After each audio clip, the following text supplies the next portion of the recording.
On the podcast of Eric Nee, UFC bantamweight champion Miab Devish was questioned about the distinctions between Omar Nurmagomedov and Sha'om Ali, particularly with relation to his respect for each of them. Morab was candid when he stated that, while he respects Ali, he does not have the same sentiments about Umar. He clarified that Meb felt disrespected by some of Umar's previous remarks or behaviors, which was the cause of the lack of regard for him. At the UFC 311 press conference, Meb also talked about the fight he had with Umar backstage. Meb explained that it would have been impolite to climb over the security to face Umar. Even when Umar yelled at him, he made it plain that even though he was upset, he didn't want to make things worse. Here I am, how will you respond? What's the difference in the disrespect? Right. So first, Sean, he was actually quiet and never respond. And even I was making funny skits and stuff like this, nothing personal, nothing disrespect. Like I was just promote the fight. Yeah, funny way, but like nothing disrespect or something like that. But so Umar, I was always very respectful to him, and I know him every time we met. So I was doing interview and I just from nowhere he show up, and then of course like it doesn't matter where I was supposed to see. I was so mad at him, and I wanted to tell him to why you disrespect me. To be honest, I just wanted to fight him. But. And then it was camera and security. It was UFC area, and then I know I don't wanna any problem for UFC, and they don't like that. They have security and people have job, and I don't wanna cause any issue. So, and I don't wanna just jump and straight slap and something like that. And I was respectful for everybody, but I cannot just not. Straight, I asked him why you disrespect me. He said because I want. What are you gonna do about it? And then I was so mad, and then I said whatever, and it was some talk between us. Just in time for the holidays, Colby Covington ditched his bad guy character and shocked everyone by giving the homeless clothing, food, and drink. As one of the combat sport's most vocal and unrepentant fighters, Call's brazen demeanor has made him a divisive figure who frequently goes to great measures to irritate opponents and supporters alike. His comments, which included insults to Leon Edwards' late father, have made many wonder if forgiveness is possible. Nevertheless, Colby did something that could surprise his detractors. He took time out of his schedule to bring some holiday cheer by giving necessities to individuals in need in Florida, despite his trash-talking and provocative behavior before fights. He made the homeless people's chilly nights a bit warmer by giving them jackets, water, and hamburgers. This deed of generosity serves as a reminder that Colby can display a more giving side outside of the octagon, even though it doesn't necessarily absolve him of his previous transgressions or get him a pass going forward in 2025. This seldom act may not completely change the situation, but it does present another viewpoint on the combatant who is notorious for his havoc persona.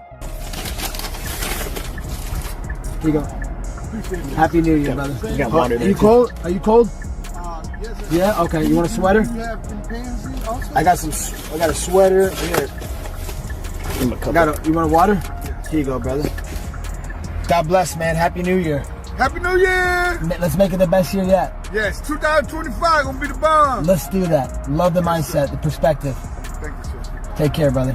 All the best.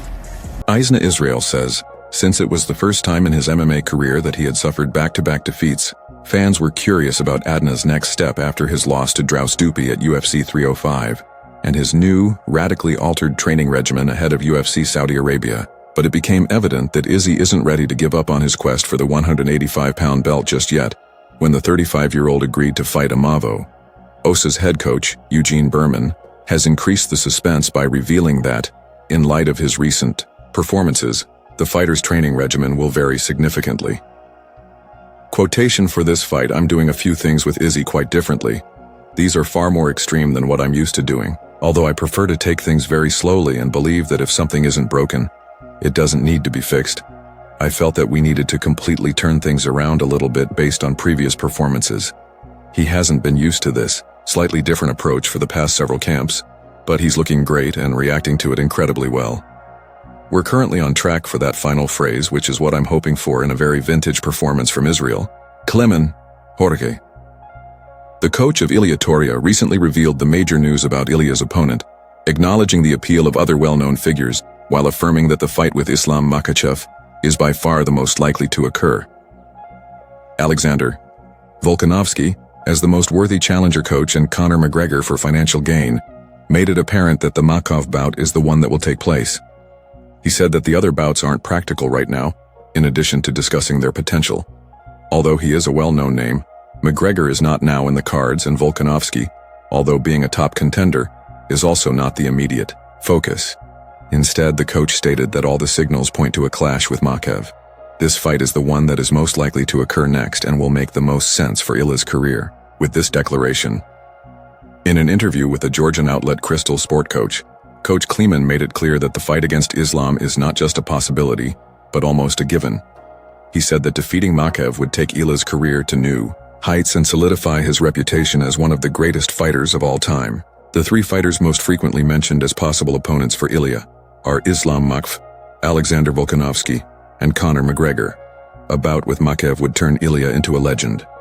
He would receive a substantial money prize for a battle with Conor, and Volkanovski is the most worthy opponent. Ilia would accept to fight any of them, but I have a strong suspicion that the battle with Islam will take place in 2025, and if he loses, he would solidify his status as the greatest warrior of all time. Future generations will have a rare chance to discuss Ilia's accomplishments. This, in my opinion, is the finest choice. To be honest, Ilia wants to take on Islam head-on and beat him by submission, which has never been done before. Islam, if Makhachev prevails in his high-stakes match against Arman Tsarian this month, Islam will have few opponents left to fight with. This puts his possible bout with Ilia Topuria in a strong position, because it might be the division's next big battle, but there might be a problem. Makhachev has also disclosed his intention to advance to welterweight and contend for the title there. Should he choose to take that risk, it might cast doubt on a confrontation with Ilia. But, given the tight affinity between Islam and Bilal, the momentum is growing, and the Topuria vs Makhachev bout is still very much in the cards, particularly if welterweight champion Bilal Muhammad defeats Shavkat Rakhmonov to retain his title. Rumors that Jon Jones might face Wang Ganu in Saudi Arabia have been dispelled by UFC president Dana White. Instead, Dana stated unequivocally that Jon will next face Tom Aspinall. Jones's November victory over Stipe to retain the UFC heavyweight title appeared to pave the way for a possible defense against interim champion Tom Aspinall. However, Jones has said that he may be more inclined to retire or take on Pereira rather than Aspen, notwithstanding. This, Dana is adamant that the next step for both combatants is a showdown between Jones and Aspen. Dana revealed on Twitter this week that there will not be a Jones versus Yanu battle. That's not in the plans, he said bluntly in response to the rumors. Next up is JN against Tom. What are your thoughts? Would you rather see Ilia Islam take on a featherweight opponent like Diego Lopez or Moar Evloev? Or are you intrigued by the possibility of an Ilia Islam bout? Comment below. We appreciate your time, and please remember to subscribe for daily MMA news.